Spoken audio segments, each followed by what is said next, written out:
Inventore della pittura moderna, che sviluppa i geni di questa innovazione elaborando la tradizione della luce e del colore dell'arte italiana del Rinascimento. Il linguaggio sulla tela di Domenico Theotokopoulos, detto El Greco, si forgia proprio durante il suo soggiorno in Italia. È in Italia che avviene la metamorfosi di un genio. Qual è il titolo della mostra, evento particolare che per la prima volta sonda questo artista in un periodo che resta misterioso della sua vita e della sua attività, allestita a Ca' de' Carraresi a Treviso.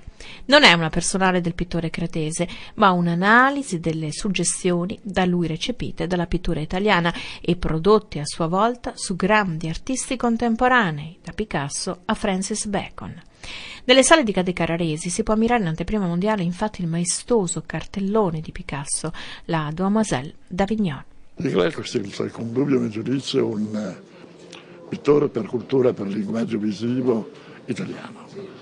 Ed era straordinario che nell'ambito delle celebrazioni dedicate al quarto centenario della morte in Italia questo grande artista fosse completamente dimenticato.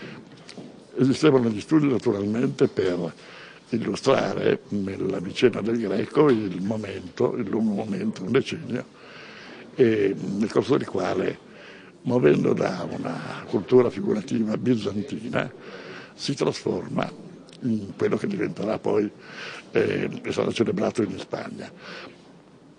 E però attraverso un percorso che è completamente italiano, che muove da Venezia, si sposta su Roma e poi rientra verso Venezia molto probabilmente per l'Umbria e l'area parmense. Questo è davvero un mio sogno perché è un percorso di ricerca iniziato oltre 10 anni fa che mi ha portato a scoprire questo progetto straordinario, 3 geni insieme per un progetto ventennale.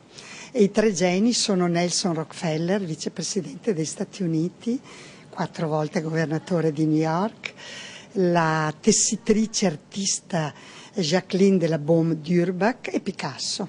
3 geni che per 20 anni riprendono con questa meravigliosa idea di Rockefeller del potere trasformativo dell'arte, quindi di portare i capolavori di Picasso a noi, alla gente, capolavori che mai si sarebbero potuti vedere insieme.